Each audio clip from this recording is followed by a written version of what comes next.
Welcome back, my fellow degenerate watch addicts. I've got an Islander watch for today's video. This is the ISL18, which is an older model, except this version has the much needed upgraded caseback. So for all intents and purposes, I'm going to consider this a new release. And yes, I know I said this watch will be a giveaway, which it will. I'm going to make a separate video with the details, which will come out shortly after this one. But for now, let's get right into it. The watch goes for $329 new on the Long Island Watch website. There's usually a 5% discount at all times, which brings the price down to around $313. In my opinion, this is a pretty steep price tag for a watch that doesn't offer much more than a $150 Chinese homage brand. Don't get me wrong, I think this is an objectively great watch, but the whole point of copycat watches like this is their value proposition. And I think anything over $300 is in stark contrast to that. If you're wondering why I thought the $329 Islander Calabro was okay, that's because it's got a newer GMT movement and it offers something that's not as readily available as this watch. Here are the dimensions, which I think are fine. The size queens will say it's too large, however, for the general public, it's going to be perfectly acceptable.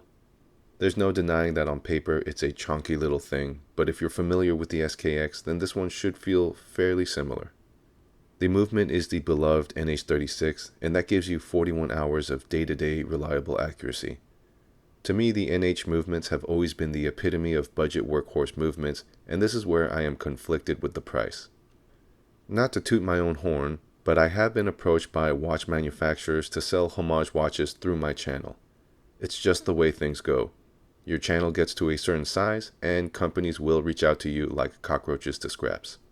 Without getting into the details, I have first-hand knowledge of what the wholesale cost of a homage watch costs, and all I can say is that even at $200, I would have made a profit off of you degenerates hand over fist. So $300+ for a NH36 watch is not a good value to me. I bought this watch because I like it, not because I thought I was getting a good deal. Anyways, moving on. The hardware is good nonetheless. We've got a 120 click rotating bezel, a double dome sapphire crystal, a screw down crown, and a screw down caseback.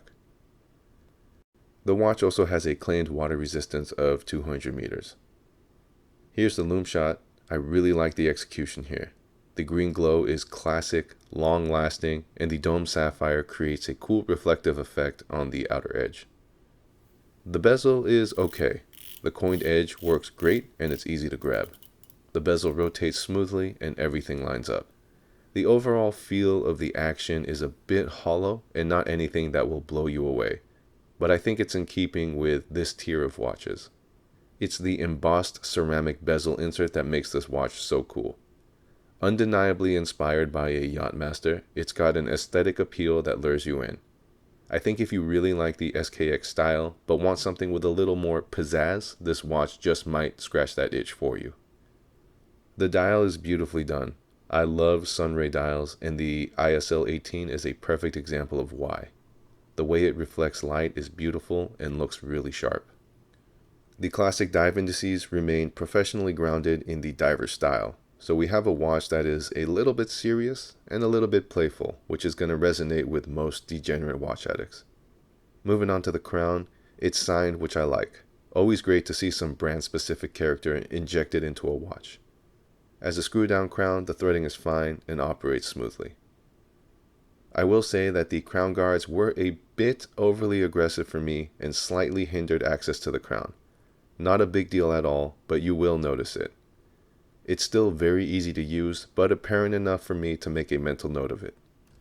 The caseback is the true piece de resistance for me. I love casebacks like this, and they really came through on the execution.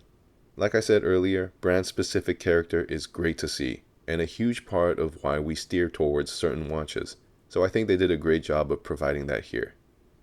Plus, there's nothing better than having a hidden wow factor on your watch that other people won't know about until you show it to them. The bracelet is going to be your typical oyster style 3-link bracelet, which is perfect. There's no better style for this watch. I do believe there is a Jubilee style bracelet available, which would be equally as fitting. Other than that, it's a pretty standard bracelet with a dual push button milled deployant clasp, but all good things in my book.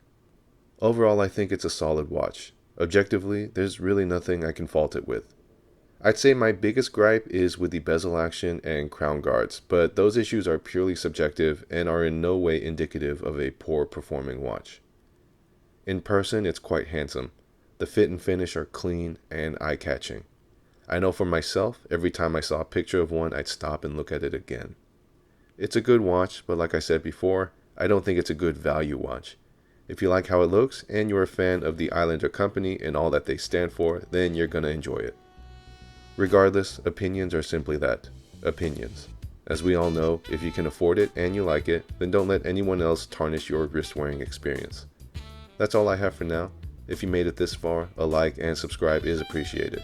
Thanks for watching, and I'll catch you in the next one. Bye.